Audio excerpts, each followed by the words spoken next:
Welcome to another edition of Choreographed Critics Wrestling Podcast. Today we will be discussing the events that transpired at Raw Premiere.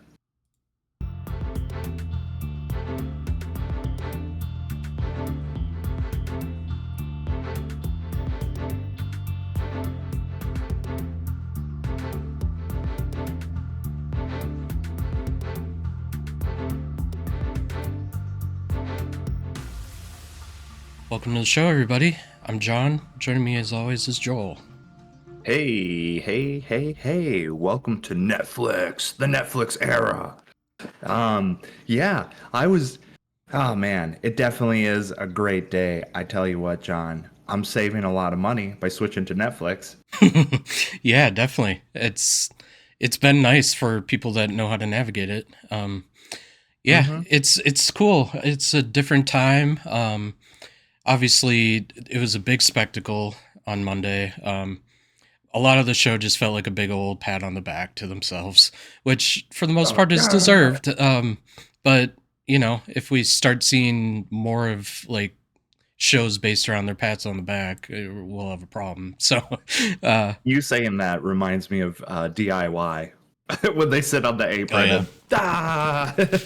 Yeah, Gargano's been doing that for years. Like when he was NXT champion, he was just this diabolical heel, and he'd just like be holding the title and just, yeah, man, good stuff. So the spectacle that it was, it gave me some chills. Not The Rock coming out with his I feel the goosebumps. He's electrified.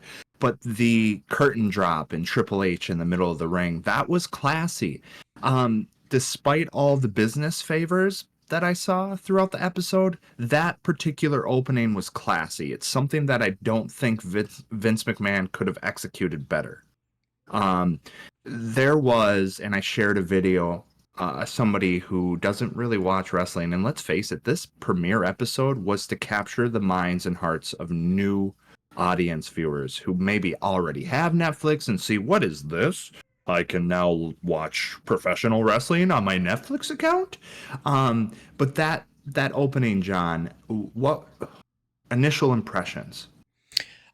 So I had seen the video itself before that. I forget if that was one of the like 6 things I sent you a clip of that day, because there was just new stuff coming here like all the time.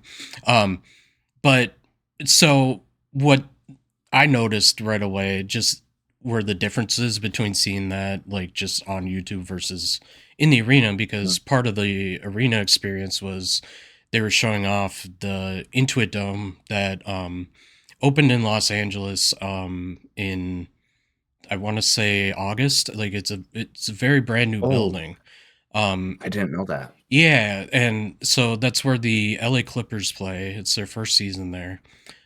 So there's a lot of tech in the arena that just isn't in other arenas. Like I told you, like at the beginning, I noticed like flashes. Like it reminded me of flash photography, and we could talk about this some other time. But just how flash photography has made a lot of moments in wrestling over the years. Yeah. But part of it too, like so there's this like screen jumbotron thing, but it circles the entire upper rim of the arena. And yeah, so when they're showing this video package, they were, cutting in between like just the video itself and then like what they're seeing in the arena, which was the sheets that were coming down over the ring and like projectors on each side of the sheet for the crowd to see it. So when you're watching that on TV, it took away a little bit just because it seemed more about like showing you everything that was going on versus what that video was trying to like convey, which the video that you are referring to, that guy does a really good job of breaking down like just bit by bit like what Triple H is trying to say through. Yeah, thank you for kind of finishing that thought, because I was about to talk about the video that I shared, and it was somebody who doesn't watch a lot of wrestling, and he kind of has a philosophical mind And he was just like, I can get into this. I can get behind this. He mentioned that he watched it with his kids. But he also remembers the zeitgeist of the Attitude Era. Um, and for him, it was that good guy, bad guy, the white hat, black hat, Western, that is totally integrated in modern wrestling culture. And he kind of highlighted how Americana, that's the story of professional wrestling. Despite its roots from Spain and the carnival, modern wrestling is very American. Definitely. So yeah, I enjoyed that opening segment, and then just so yeah, that's essentially what I was getting at is you maybe didn't get the mental space to like try to break that down in the moment the way this guy did so eloquently. But um shit, I lost my train of thought. Well, I Uh will tell you that it was tasteful to the point that I felt like it had a degree, a pedigree, no pun intended with Triple H, of like an opening ceremony at the Olympics. oh, right. You almost had that WrestleMania vibe where you might have some like live musicians present, but I just thought it was tasteful. I wasn't aware that the arena was as new as it is, so that's really interesting because they had drones coming in with new field of vision and Oh angles. yeah. The light in the flash photography was simulated with their lighting system on the crowd. I thought that was great because modern flash or modern smartphones, they may be fun for the Bray Wyatt moments, right? Where you can replace the lighter with your flashlight on your phone, but they can't capture that glitz and glamour that we saw growing up with flash photography in the arena. Yeah. And just the same mechanism they used for the flash photography effect, they also just kind of could make it a solid color. So most of the night it was red, on theme with Mm. Raw. And it looked, it made the crowd look different. Like you still knew they were there, but it didn't seem so much like, I don't know, it took focus off of the individuals of the crowd, not the crowd itself. But do you get what I'm saying? I do. And I feel like when they did pan to the crowd, it was to emphasize the celebrity presence. Yeah. Um, when they panned, excuse me, they panned to the Netflix execs, I thought that was like where you lost me. Because those guys clearly know nothing about wrestling. And at times I felt like WWE was trying to prove themselves Yeah. in the moment. And I was like, you don't need to prove yourself in the moment. You should already have been proven by having this deal authorized. You're on Netflix, okay? You don't need to pat yourself on the back and then pan to the execs in the, you know, Yeah. up in the nosebleed seats or the executive suites. And so ultimately The Rock comes out. We start the show with The Rock, and it was business Rock. Yeah. And I won't get too into this. I just find this funny. Rock goes out of his way to mention that it's like the highest gate total like in Raw history, and that doesn't mean attendance. That means how much money was made. Um, so, so you're going out there and you're like, yeah, this is the highest gate ever. Thanks, guys. You overpaid for your seats, probably. Like that's the way Yeah. I took it. Because like when you're talking about cutting to the Raw executives and stuff, like they didn't pay for those. So like Yeah. that's not money they made. So normally they're making money from that and the normal crowd. But you're telling Yeah. me you just made the most money with these things not even being like purchasable, like Mm. left out of the equation. That just, I don't know, that's just wild to me. And how often do they fudge the numbers Oh yeah, just to every time. fudge the numbers? And that I was okay. So they lost me when The Rock came out as Business Rock, not Final Boss in character, because I felt like the business speak kind of deflated a lot of that classy opening we had. I was like, wow, they're kicking off the show with The Rock. That's electrifying, man. We're finally gonna get to see where he goes with the Bloodline and Rhodes. But no, it just carried on with business talk and numbers and like, wow, aren't we successful?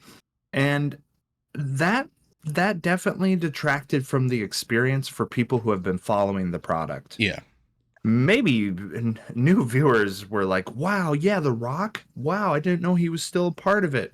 But for those of us who have been following the transition from McMahon, cable television to Netflix, we expected more in terms of narrative, Yeah. and it wasn't delivered, and I was disappointed. And then I thought, well, maybe he'll reel it in once Solo and Reigns come out for Trial Combat. And it carried on as if like The Rock was flaunting the fact that he just bought a bunch of shares in TKO and he wanted to prove that his investment was real in the flesh. But his investment in the character of the final boss and the persona of professional wrestling was lacking. Yeah, and if you had been following wrestling, he's been a heel since he came back, and tonight or Monday night he's just no longer a heel. um, Yeah, it's just weird right after that, like you said, right after that Triple H thing, they go from that. Like they could have done like most of what The Rock was saying to like pat themselves on the back in a video package, and then have Rock come out as heel Rock to just like demonstrate literally exactly what your hype video was kind of talking about, was like blurring these lines, and absolutely. like there was just no effort in it, and like The Rock didn't advance any story basically, like you were saying, like there was nothing with like tie-ins to anything that he had been doing. And we'll get into it, with the tribal combat match, but like he didn't, like there was chances to interfere with that or whatever, and he didn't act on it like a heel, and didn't advance anything for what he'll be doing, it seemingly. So it's, Yeah, yeah, it's just, it's so weird. Like I just, I don't know. really Everyone was. everyone loves to see The Rock, but like if you've seen The Rock and you expect him to be bad, and then he's this, it just, yeah, it's almost insulting to fans' intelligence. Absolutely. You go from the celebration of legacy to isn't The Rock great? We have him on the board. That's what I felt like they Yeah. were trying to drive. And I was waiting, I was patient. And I completely deflated when he said to Cody Rhodes, and I was like, why is Rhodes in the audience, but yet we get no Gunther sighting? And then we're starting Raw off with a SmackDown storyline. That was a little jarring as a longtime fan. Don't get me wrong, it was a spectacle. The scale and the beauty and the presentation, it was all there. It's just the content was lacking when he goes, hey, say hello to Mama Rhodes, and he's plugging Moana, and Yeah. I was like, wow, thanks for coming out as a product, Dwayne, and not the final boss, because you lost me there, man. And you texted and you gave it all the benefit of the doubt, which maybe, yeah, maybe they're trying to build something here. But even if they're trying to build towards some different narrative shift, it was very sloppy the way they wrapped up the last 6 months to a year of storytelling with The Rock, Roman Reigns, Solo, and Cody Rhodes. Yeah. And then the following night he was on NXT, because NXT was also in Mm, LA. And yeah, he didn't say much more there either, but he kind of implied like it just keep, hold tight for the ride kind of thing. And that's what he did last year. And like how many times can you do that? Like just be like, yeah, trust me, it'll work out. Like you just got to let me get to the end of March or whatever it might be, you know? right. Let me see when my schedule opens up so I could commit to this. Yeah. Something like that. It's unspoken, right? So we get tribal combat. What'd you think of the match? I mean, we might as well give this specific opening a grade. Yeah. Um, so Solo Sikoa and Roman Reigns going at it. I thought it was pretty good. As far as like a match goes, there wasn't much interference. Paul Heyman was there. He did his thing. I thought he would play a bigger role. He didn't. It kind of felt like they were regurgitating some of the WrestleMania angles where Yeah. you have this struggle and then so and so shows up to turn the tide, and then so and so responds to turn the Yeah, that's tide, why I and was I'm like, wondering, oh, like you were saying there wasn't much interference. I was like, what? There's like four dudes. in the end, Yeah, there was, but in the beginning, there wasn't. I really felt like they let them go at it for most of the match. definitely. But yeah, it did feel a lot like the WrestleMania one. Like, I don't know if that's what they're gonna say tribal combat is now, is just a no DQ plus cameo. Um, Yeah. but yeah, so I think Fatu and Tamatanga got involved at one point. Sammy, KO, Cody. Um, it's interesting seeing KO just go in there and stun her real quick, and then like Cody just on site. I gotta take him out. Um, Yeah, jeez. so the finish. Did you have any specific things you wanted to talk about, or are you okay with like Um, talking the no, to finish and me, so to me, once we got rolling, I started to realize, oh, this is not for me. This is not for the long-term wrestling fan. This is for everybody tuning in to see the spectacle yeah, and hook new eyes. And once I realized that, I just enjoyed the ride. However, that opening match, that decision to have tribal combat was totally to be like, here's the best, this is the best thing we have going. I hope this hooks you. yeah, And check this out. We've been developing this for a very long time. We have two polished people. Solo Sikoa has come a long way. And Roman Reigns, he can execute anything at this point if you just put him with the right person. And the match was solid. It spilled out a little bit. It was in the ring. It was out of the ring. Um, the ending with interference was to be expected. The finish, I thought they went a little finisher wild. What I mean by that is like we saw a lot of ending moves that typically end matches keep getting keep cycling through. And by the way, we saw that again later with the closing match with Rollins and Punk. A lot of finishers being traded, but let's not get ahead of ourselves. I gave Tribal Combat a solid B. yeah. I went with a B as well, and ultimately it ended on a pair of Roman Reigns spears. Um, Right. and then once the match ends, you see Paul Heyman carrying the Ulafala, going to present it to him, and then the way far end on the corner, here comes Rock coming down the entranceway. It would have been Yeah. funny if he would have like looked pissed, like if it would have been like an homage to like Vince going out there when I think it was John Cena and Batista like both landed on the floor at the same time to end a Royal Rumble match. So yeah, he's just ends up tearing both his quads. Like it would have been funny if Yeah. like Rock would have just like fallen down randomly, just like his legs gave out or Oh um man, at his age, yeah.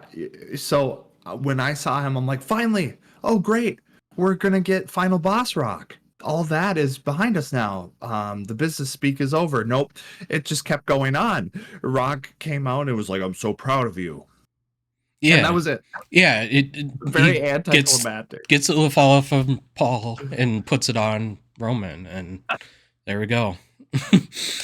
Wrap it up. So I was surprised. I was surprised. If you go back to our preview, I was like, "What are you gonna do with Reigns again?" And I love how they're like, what did they say? OTC original tribal chief, and all of a sudden they're like only tribal chief. I was like, Yeah. okay, cool, yeah, you could keep using that. But yeah, very surprised because I have no idea now how they advance anything interesting with Reigns at the helm again. Yeah, I almost think they don't. Like, I just kind of think this is a result of maybe we're not getting The Rock in action this year. Because, like, I just feel like if he was actually going to be involved, what you're saying would make more sense. Like, just not having Roman win so they can keep like trying to take this thing in different directions. But now it just seems like they just like put a stamp on it. If Hmm. I don't know, I don't know what they do with either bloodline right now. I guess during SmackDown, like you saw a little bit of Fatu and Tamatanga without Solo, which True. hadn't been a thing before. So I don't know if that's like pointing towards anything. Like I don't know. Like maybe next week they're like, where were you, Solo? I love you." And you Yeah, know, and no disappointment on Fatu or the Tonga. Like no disappointment. They weren't like, oh, there's doubt now. Our leader failed.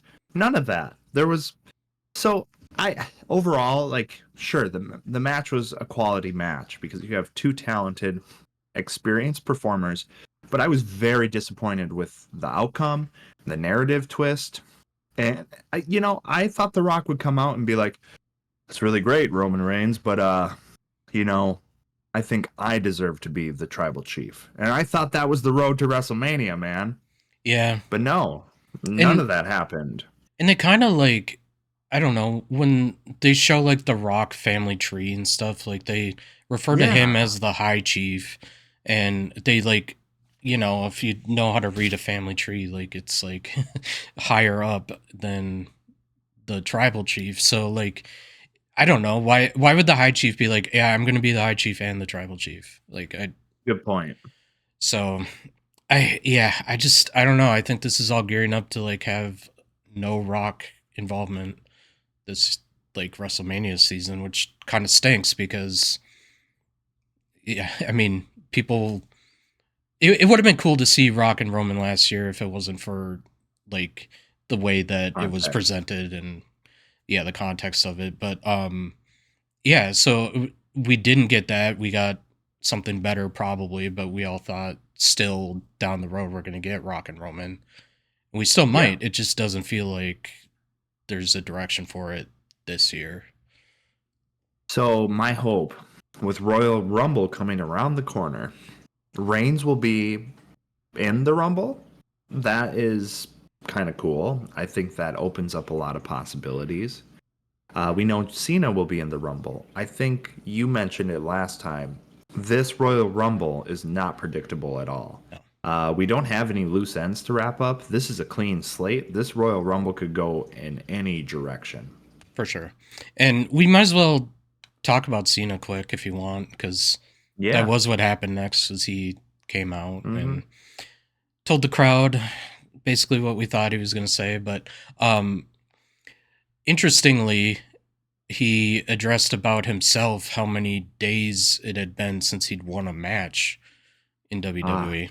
I think he said 2,000 something amount of days. So, like, yeah. what are we at? Like, that's like 5 years, probably. um, I trust your math. yeah, it's very kayfabe math, we'll call it. Um, Yeah. And he lost his solo, made his appearance to help Rhodes, which but now, yeah, this farewell tour thing, they got a lot of power. They could go in so many directions. Punk. So before we kind of dissect Cena, I want to just come out there and say I was, as a wrestling fan again, very, very upset that the world heavyweight champion, didn't get even a promo on the Raw premiere. yeah. What in the world? Yeah, and that was something I wanted to get into too, is I don't know any direction with him either because um like last week, just to briefly put a bow or like to wrap it up, I had predicted that CM Punk would win this match and then would go on to challenge Gunther for the title. Um, Right. after after Raw, there was like a um interview or whatever with CM Punk, and he declared for the Rumble. Ah, So I mean, so he's not going to be Gunther's opponent. Who is like I have no idea, and I have no idea who's in contention for the IC. I have no idea who's in contention for anything on Raw, to be honest. yeah, I have no idea. I was just very upset that, I mean, come on, he's the world heavyweight champion, and you just launched on a totally different network, and you don't want to familiarize the new audience with the face of your brand? because he is the face of the brand as far as like the lineage of titles go, right? Yeah. Does he have the draw? Does he put butts in seats? I don't know. But we do know he's one of the best technical wrestlers to grace WWE in years. And someone like Triple H should honor that with the legacy in mind and the way they opened the show, and everything shifted to, we're not really going to advance narrative. We're going to pan to all these celebrities. And isn't this great? The Rock has made so many appearances. He's even going to plug his new drink and then presumably drink and drive, which I thought was ridiculous. And Travis Scott coming out. But so going back to Cena, Cena is going to get some type of title shot, okay? And why? It was the perfect time to have Gunther interrupt him Yeah. and be like, "This is my show. You're washed up." All that classic Gunther style, right? Perfect opportunity. Didn't get it. I don't know if it was because the eyes that the Raw premiere sucked in are not familiar enough with Gunther, and it would actually take away and cause disinterest to see this like Austrian, you know what I mean? Let's just face it, Gunther doesn't have mass appeal. Yeah. As a personality, John Cena does. So how do you tread? How do you walk lightly with disrupting Cena? And having his big old farewell tour be derailed by this giant Austrian who's Yeah. uh I I don't know what to say, to be honest, because like you said, the intercontinental title angle wasn't there, and we opened up with a SmackDown match. So all in all, we know Cena is back in the fold. We'll see him at the Rumble. Nothing else really transpired. And then after Cena, Yeah. After Cena, we had the women's world championship. One thing real quick, I guess, with just everything with that. I kind of wonder now that we've been talking, if there's just going to be some like actual major roster moves, and that's why they didn't like start any real feuds. Like everything seemed like a blow off in the show. Um, like it's possible they're gearing up to like swap Cody and Gunther, and maybe that's why Cody was more featured. Um, I don't know. I hope. Yeah, at least to like have it make sense. At least I don't know. Um, but yeah, so then we move on to this women's world championship match. Liv Morgan, the champion, versus Rhea Ripley. There was some Dominic interference throughout this match. Um, Yeah. he was a interesting factor because he's a snake. He is, yeah, He's the ultimate heel. for sure. But it was a rehash. It was a rehash to me. We've already seen this wrap up. We knew what was to be expected. Both you and I stated there's no way they're going to keep Morgan in the spotlight. Rhea is fully healed. She's ready to take the crown back. And at least it wasn't a squash match, right? Yeah, she's fully healed and fully baby faced. Um, Yeah. uh, but yeah, so she won. We that's what we wanted. I didn't really, I don't know. I don't really care to like dissect really too much that happened in this match. Like it basically was just let's move it on.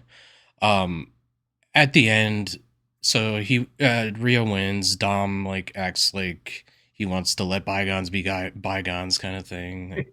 Like oh, come give me a hug and whatever. And Rhea just kicks him below the belt. A well deserved Well shot. deserved. Everyone wanted to see it, and yeah, I'm pretty sure Michael Cole probably got too excited. I can't remember exactly, but um, so then she's going to leave the ring. Oh well, I guess letter grade wise, I didn't actually write one down. I'll give it a B C minus. plus. Okay, so we're close. Okay. I said C plus because I knew the outcome.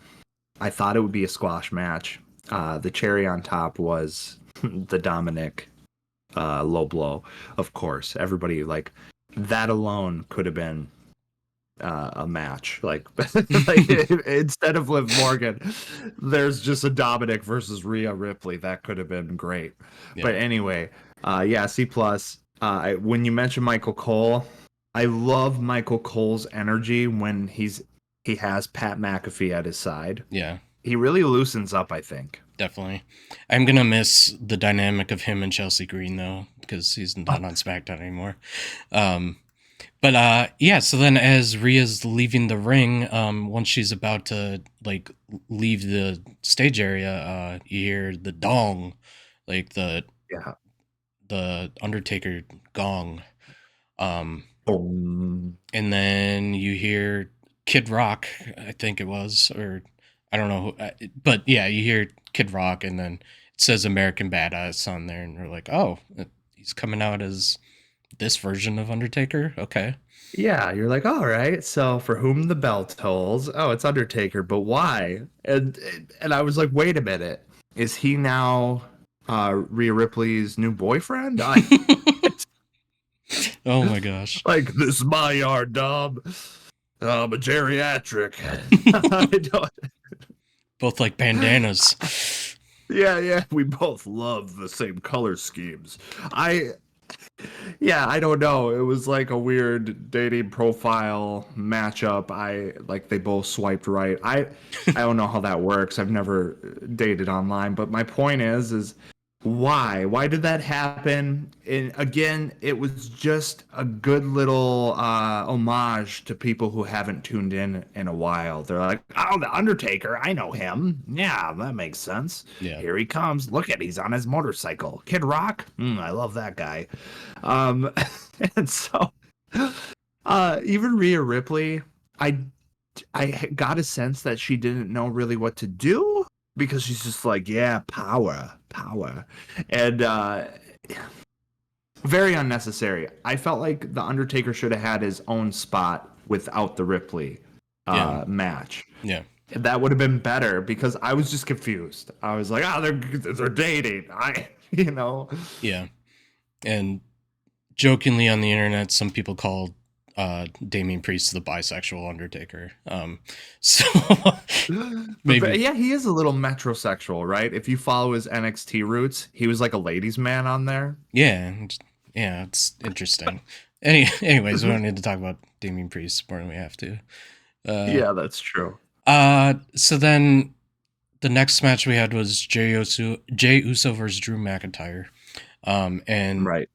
their whole deal right now is Drew just wants to systematically take out member by member bloodline, the Roman version. Um, Right. there wasn't, I don't know.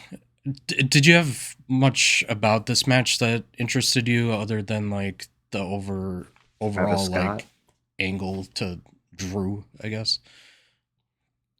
So I will say I'm a huge fan of McIntyre's heel work right now. He really is fulfilling the Scottish psychopath aura that he is supposed to be facilitating.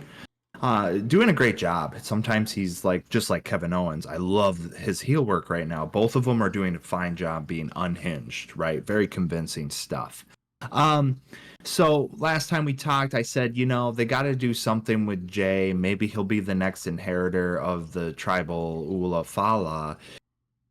Because eventually the heat will wear out, right?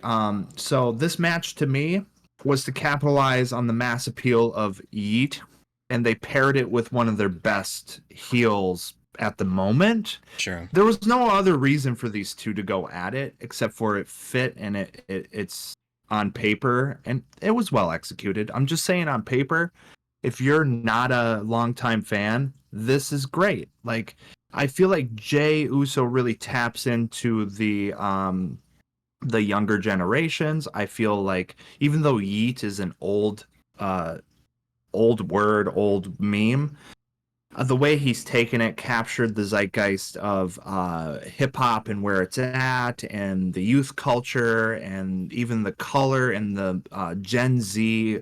Just everything about Jey Uso right now is Gen Z to me. Sure. and he's trying to be the baby face of Gen Z and bring in every little aspect of that. And for him to come out with Travis Scott, Travis Scott, he's had a presence on Fortnite. If he was one of those first live concerts digitally, Okay. they've done a Yeah. few of them, but I was like, oh, that makes sense. This is totally to capture the Gen Alpha, the Gen Z viewers, and try to get them hooked and be like, look at wrestling is culturally relevant. Yeet. Uh, and then Drew was there because he's just a good worker. Yeah.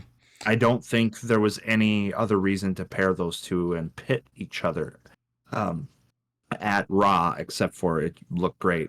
It was well executed. What did you think? I thought the Travis Scott um, cannabis use in the crowd was a little distasteful. Well, yeah, because there's a lot of kids there and stuff, and like it's obviously Right. not legal. I mean, it's legal to do in California, but not in the Intuit Dome. Like, Right. um, yeah, and like, good on Jay for not like getting caught up in the moment and like just like taking it from him to like Oh, participate. yeah. Um, because yeah, That would we be could have seen a someone get wellness fired. violation. Yeah, wellness violation would seem like a slap on the wrist to me, but Yeah, yeah. Where's Matt Riddle when you need him? yeah, right.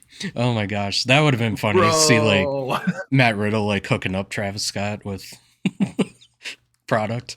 Um, For real. but yeah, I mean, the Jey Uso Drew McIntyre match, it was exactly what you're saying. Just like he's like the top heel right now, and Jay's capitalizing on a lot of those factors. Um, I was surprised by the end. Did you have anything before we talk about how it ended? I guess. Um, no, I don't. I just, again, I was a little disappointed. I'm not a fan of Travis Scott. I understand his use and I understand his draw, but I just thought that was so distasteful. Yeah. Um, Maybe they should and have had him wear a Fortnite shirt instead of having the Fortnite logo in the middle of the ring, but that's another topic. yeah, yeah, that is another topic. No, I would give this match, John, again, I want to give it a B, but you know what? It was just too formulaic. I'm gonna give it like a C. I did C plus, so yeah. Okay. Yeah. Yeah, I mean, anything stick out to you as far as like spots No, and the finish? not really. Just the finish surprised me, like I was saying, because like Jimmy just kind of suckers him in, and like Drew's gonna go for a move on him, and he ends up like getting reversed into this crucifix pin for like a Yeah. quick fall. I'm not like too big of a fan in general of like the quick like, oh, I rolled him up and got him last second. Like, I don't know. Right. Like, it's just been used so many times over the years, and like the only real like wrinkle to it is whether or not they're pulling on the tights when they do it. I was gonna say that's usually the highlight of the roll up. Yeah. So um yeah, I was just surprised Jay won because like Drew's just been so dominant lately. But Yeah. anyway, And those spears, Jimmy's using it. I'm not gonna get into SmackDown, but now it looks like they're finally pushing Jimmy to be a singles competitor and they're giving him almost the same treatment. He's like teaming up with Cody Rhodes. Remember how Jay, when he finally branched out into singles, what did they do? They teamed him up with Cody Rhodes yeah, because they wanted to elevate him, and they're doing the same thing for Jimmy, but they need to tread lightly. Like, not everybody can have a spear as a finisher yeah, when they're coming from the original bloodline. It's like, come on, guys, let them become distinguished individuals because they all are talented in their own way, and you can't just carbon copy move sets from Reigns down to the Usos. yeah. Maybe they should replace the Ulafalo with the tribal spear. Yeah, like exactly something like that. That'd be funny, because it is overutilized, and I don't even think like the Usos or Reigns. I wouldn't say that their spear is glamorous No. or quintessential. It's not the best spear I've seen. In fact, I'd go back all the way to Rhino's gore as one of the better spears, and there's been many other talented wrestlers to do it better. But yeah, this match was filler. It was last minute. And then correct me if I'm wrong, after this match, we get the Huckster. Yes. Or excuse me, the Hulkster. Hulkster. Hulkster. I mean, oh boy. Yeah, that was something, right? He comes out. He comes out and he's got Jimmy Hart with him, waving the American flag. I think I heard Jim Cornette. Like sometimes I'll listen to Jim Cornette's podcast, and Sure. he said something like Jimmy Hart like could move better than Hulk, which was true. But it's just so crazy to think about that because Jimmy like wasn't really an in ring guy. He was always just a manager, and Right. just seeing him like, well, I guess that's probably why he can move better than Hulk. He still has his knees. But didn't take the bumps, yeah. Yeah, so they come out, and at first it seems like people are like singing around along with the music and stuff, or at least they like find those people to cut to, Yeah. on the cameras. But then he starts getting booed. Oh yeah. Oh my God. So you're in a very liberal state, right? That's a blue state. Yes. Not to get too political, but let's face it, Terry Hulk Hogan, he was very political this last election cycle, and he also has American-made beer, so it's like that MAGA aficionado. The branding is very MAGA, and to see him get booed made sense on a cultural level, but it also made sense when you got this guy. Okay, you talk about kayfabe, right? And he comes out, I am a real American, fight for the rights of every man. Ah, but he's a racist. So you have that, right? And it hangs heavy, it's thick in the air, and people could sense it that this guy is a huckster. He's a grifter now. He's no longer the Hulkamania running wild. He is now a shriveled raisin with beer. Yeah, it's like we're officially partnered with WWE, brother. Real American beer, and like, it's just right? too bad. And the sexual assault allegations. Like, I'm not going to turn this into a shit on Terry broadcast, but he's fallen out of favor, guys. Don't plug him. He's not an attraction. And then I heard in reaction from industry experts, they say, well, this is great. Hulkster can now use this for heel momentum. What? I'm like, guys, yeah, there are people on the inside who were very surprised by the fan reaction. And it's like, really? You're surprised? And man, how isolated and sheltered are they culturally if they don't know that Terry is, he's fallen out of favor. But yeah, I heard many insiders, creative types, said maybe we can use this to lean into his heel movement. What? And I'm like, but he's plugging beer. He's selling products. He's the huckster. He's not the Hulkster. And there's nothing heel about that. And what are you going to have him come out of retirement and do a match? The dude can't move. No. So no. Let's end that relationship. WWE, shame on you. Yeah. I guess. What was I gonna say too? Yeah, his beer too. Like it just looks like he repurposed a can of Pabst Blue Ribbon and like that or Budweiser, right? Yeah. It's very generic, and it's just it gives me the ick, man. Is that what the kids are saying nowadays? It gives you the ick. That's what Terry gives me when I saw him. And by the way, that whole little plug could have been a ripe moment to put in Gunther. Oh, yeah. That was an appropriate time and place for Gunther to make an appearance. Instead, you get a whole crowd booing. And to my knowledge, I sent you an article. Apparently, we're going to deal with edits post live show on Netflix. So I read that differently than that. Like they are gonna do edits, but I just read it as like they're taking out the commercials that would just be in the on demand like version of it. I also heard they censored though the crowd. Oh, maybe I missed that part. Huh. when they were saying "F you Solo," they censored it. Okay. I didn't realize So that, it's but yeah, it sounds like we're gonna get two different versions then. We'll have the live, which will be in your face, whatever the crowd says in the moment, and then the edited rebroadcast or whatever you want to call it in the backlog or I catalog. wonder if they carry a different like TV rating, like if live Mm. like it doesn't really have a rating maybe technically, and then on demand it's TV PG and they gotta make it TV Yeah, PG. I don't know. That's interesting. right.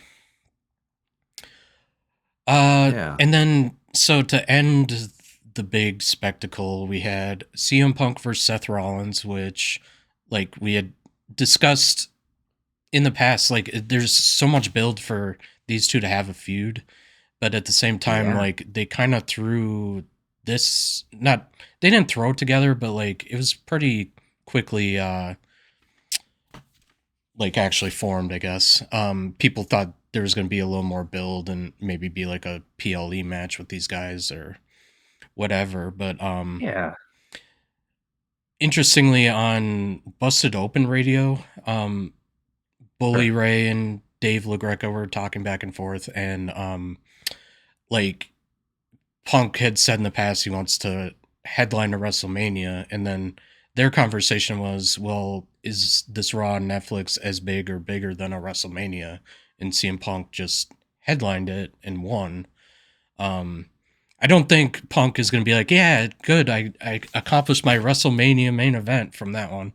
Um, Yeah, but I get what they're saying. Like they gave like the biggest spot on the card to a guy that essentially outcast himself from the company for so long and then is back and has a goal of main eventing a huge the biggest show.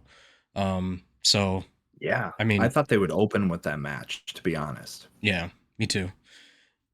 And Uh there's power in a title, though, John, not like a championship title, but the title of WrestleMania. There's power to that because historians will look back and say, yeah, that was a great gate number. Yeah, it was a Netflix premiere. But let's face it, do you recall who headlined the USA launch of Raw? no. I don't. So, as far as chronicles go, CM Punk's well aware where the roses come from. Yeah. You know, he knows how to get his flowers. And we also kind of discussed how if it wasn't for Punk being injured, Rollins versus Punk probably would have happened at the last WrestleMania. So here we are, back to the squared circle, and let's break down that finish. You showed me how it was eerily similar. It was a nod to how Punk and Moxley finished, and it's funny because you said I wonder what this is all about creatively, and I said the only thing that stuck out to me is the fact that Moxley and Rollins are former Shield members. And I thought that was like a nod to something there, whether it's a nod to CM Punk's freedom and growth from breaking away from AEW and being like, look, I can do this. And I've been at the same caliber back on AEW, and I'm bringing that same energy now. I haven't lost a beat. And it was also a nod to the fact that there was some weird correlation with Moxley and Rollins. Yeah. And essentially to give a visual of it, Oh, yes, Punk please. Punk like hit Rollins with a GTS that he like then like staggered from basically and uh deflected off the ropes and then like slumped back down on to CM Punk's shoulders, like perfectly placed to have Punk just like rise up and give him another one and score the pinfall. And yeah, it was like pretty much exactly move for move, exactly what happened in that John Moxley match on AEW. Um, I kind of wonder like if we see Punk and Reigns down the road, is this going to be how they finish now too? Just Yeah. get every Shield Going through all member. the Shield member. Yeah. Um. So yeah, if it's not anything and it's just strictly like a Rollins to Moxley thing, like I see you over there in AEW Right. or whatever. It's yeah, it's interesting. I don't know if we'll ever hear about it again. It might just be done. Yeah, what was sad, John, and you can definitely you know, put in your 2 cents here, but I will state this. What was sad about their match is you saw some empty seats in the front row with all the celebs that were probably paid to be there Oh or yeah, given free tickets. yeah, They had left. This match was for the wrestling fans, but the celebrities don't care. They were there for the spectacle, and they're like, what's special about these two? In fact, there's even if people want to go back and watch, there's a moment when they're on the outside right by like a front row of what appears to be like well-to-do white men, and the white men are like, yes, yes, yes, like a golf clap. And it's like, no, you guys, no one golf claps when you're sitting front row and CM Punk and Seth Rollins are banging on each other. yeah. You guys clearly have no idea what wrestling's about. Well, they might be huge fans of Japanese wrestling. Like they're a little bit more about the Okay, respect. Um, really? Okay, well if now you're just I'm yeah, no, I'm not serious, but I am serious about in Japan, like how they like treat the thing that's going on. It is more of like a right. highbrow thing than it would be here. But Well, your facetious comment aside, I felt like they didn't know what they were looking at. no, no, So their like nervous energy was to golf clap. But that's a good point. Maybe it was out of respect. Uh, so they're just like yeah, which one will be the next Rock? Who can make 25 blockbuster movies for us? yeah, they're like, I don't know about this CM Punk guy. He claims to not do drugs, but he looks like he's been doing drugs for years. Cody's got the hair dye job we want. Oh, there you go. Yeah, if Cody was as in the same weight category as his father, he would not be the face of the company. That No, was a different time. So okay, the end was for wrestling fans. We know that. That whole finish was a nod to everything that the Raw premiere should have been. yeah. I still feel like they should have opened the show with that, but from a business standpoint, I totally get why they're like eyes on the product. It's hot that first half hour. Let's get them hooked. Yeah, I kind of think it would have set a different tone if this would have started. But Yeah. maybe that would have been a bad thing because maybe it was like we get this banger of a first match and we're like, oh, we're getting a whole like premiere episode of for the fans and that's also trying to get new fans. Like that's awesome. But then it would have like kind of fallen flat because it would have gone how the first 2.5 hours went. Um, Yeah. but yeah, Um, that was I Raw. give it an A. I give it an A, Oh yeah, by the I way. should give it a grade. I I will go with an A minus. I just there was a lot of exchanges of finishing moves, which is fine. But I don't know. We've seen that a lot, but these guys just they weren't gonna have a bad match. You know, they were Yeah. they were gonna put it all out there. Um, Well, you convinced me. A minus. No, it was definitely a great match. It's just you're right about the finishers. And I mentioned that earlier in the show. The trading off those finishers, it's kind of cliche. yeah. Was there anything else you wanted to touch on before we get out of here? Yes.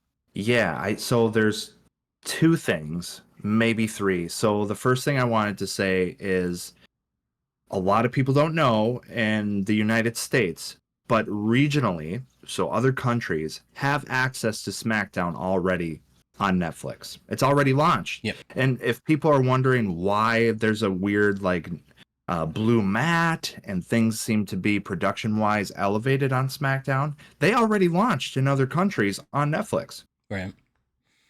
And then you have Raw with ads all over the map. What's up with that? Why is there such a differentiation with the production of the two shows if they're both on Netflix? Yeah, so I think they just have always focused it on whatever the US crowd is or like the US situation is with the television rights and stuff like that. So like they're still technically on different shows and or on sorry, different channels.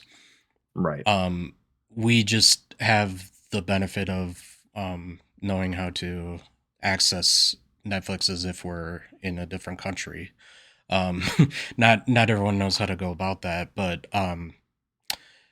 yeah, so the Netflix mat I would say had ads on it just because of they just had some sort of thing in the deal. Like I just feel like there's maybe as a result going to be less percentage of commercials than there would have been on Mm, USA for a 3 hour episode, but then that's in your face the whole time. Um, I thought they were going to go with a red map because of the blue on SmackDown, me and too. I would have hated that, to be honest. A red mat would have Mm, been way too distracting, and yeah. um, spots where like they end up bleeding or whatever, like it would just blend in. Um, It would be weird, right? Kind of like a red carpet. yeah. So yeah, I feel like because their main focus is the US market, and they have no obligation to tell anybody, like you can technically pretend you're somewhere else and get us in a different capacity. Yeah. They're not going to advertise that because they want, you know, like if everybody did this, I'll just say what we're doing. There's a VPN service you can essentially mock, or not mock, spoof your Oof. location. So you just simply like select UK or Canada or whatever, and then Uh, once you Disclaimer, folks. I have no idea what John's talking about, and I'm pretty sure he's involved in criminal activity. it's not criminal. I'm distancing myself from my co-host right now. No, you're right. The VPN is spoofing. Go on. Yeah, I so just it's I just spoofing your location. So when you're in a country like Canada or whatever, like you're on Netflix or you're on Google or literally anything, they have like their own regional version of. So when you're spoofing your location to somewhere else, you're essentially browsing the internet as if you're there. Um, so yeah, they moved SmackDown and NXT to Netflix everywhere but the US, and um so they just how much I'm losing my train of thought, but they just basically, since they don't have to disclose you can view it in other ways, they're not going to. And if they did do that, they'd be putting themselves at a business disadvantage in a way, because you're essentially correct. being like, oh, we don't actually need a contract with USA to have people get eyes on our product. So that kind of lowers its value in a way.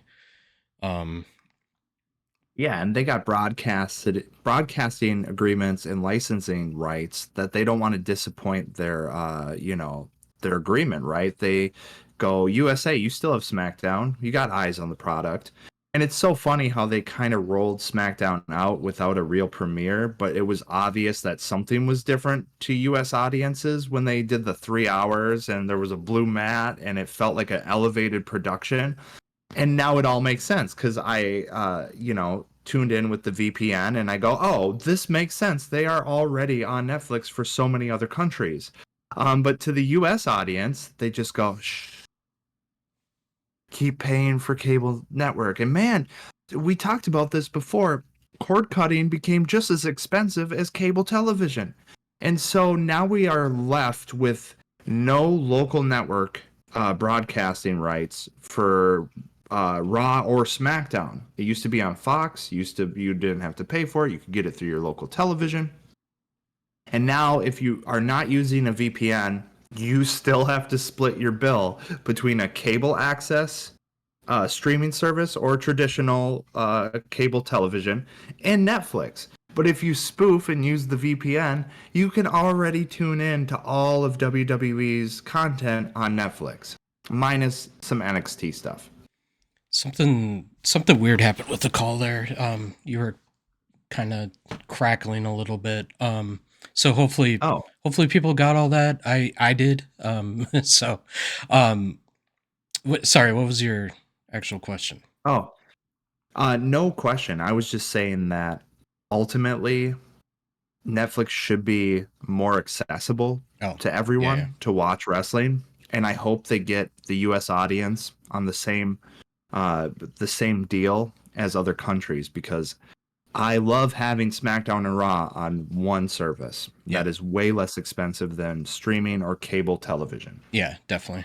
And it's the VPN thing has been a thing for a while. It's just not like it didn't make as much sense to do in the past because it wasn't like a Netflix. It was like you'd be connecting to like Canada, for example, and then I think they have Sky Sports as a network or something, and that's where they Mm. air a lot of the wrestling. So then you're like trying to figure out how to get on Sky Sports to watch SmackDown when you just go to USA or yeah. So yeah, just it moving to Netflix just makes this easier.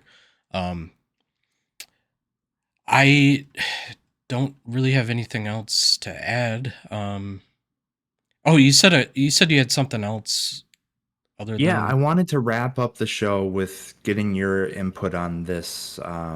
So my big fear with Triple H being a part of TKO and having a product that is a very corporate, publicly traded product driven by revenue, my biggest fear in this new era is that Triple H has so many different streams, excuse my dogs, so many different streams of revenue coming in that Triple H has to make creative decisions based on all the money in his ear. yeah, it's almost like a politician and lobbyist. Um yeah, we'll see. Hopefully he's a little more like Vince where some of those things didn't really influence him so much at least in the earlier days. He I mean he was definitely influenced by money, but like it wasn't so much like it would take his creative focus, I guess. Yeah, there was only one person to upset, and that was McMahon, right? Now Triple H has to balance all the other personalities and streams of money that are funneling into WWE as a product and a source of revenue for TKO and shareholders. Yeah. So yeah, he's I'm sure he's definitely more mindful of that than Vince, but um yeah, I see where you're coming from definitely, and yeah, and hopefully we'd well, I guess like a Vince McMahon example of it being terrible was that stupid Mountain Dew LA Knight Bray Wyatt Oh, match. Like there you go. yeah, so it existed, but yeah, hopefully it doesn't like become something that he like I don't want him to become a pushover to it. Like right now it's a Yeah, decent pretty good balance, but usually it starts going one direction or the other. So I'm with you. Right now, it's perfect. I think the balancing act is spot on. It's just if that Raw premiere sets the tone for where the money at, I hope we don't go forward with let's make creative decisions based on revenue. yeah. And obviously, you do make because I don't want to confuse our audience. Yes, wrestling is a capitalistic product, right? They're doing this for money.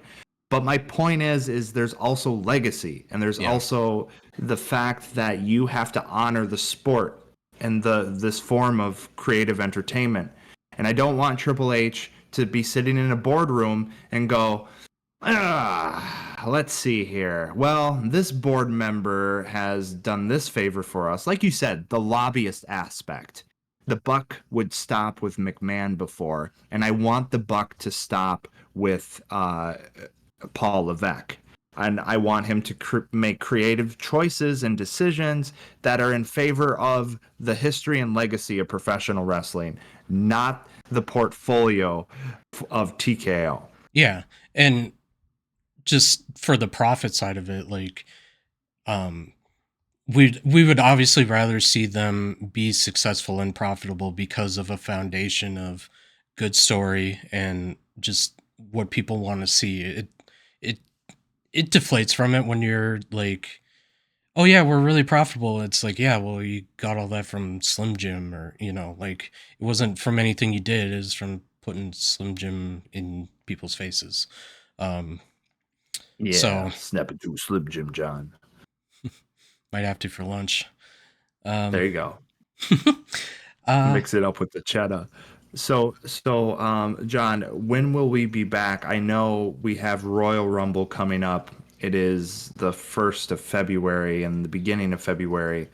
Um, we also have the Saturday night's main event, and we also have something we are looking to facilitate a throwback chronicles episode with a special guest because we've put out there a lottery for some of our wonderful fans, and somebody will be hand selected and appear in February, hopefully, if they can make it. Yeah.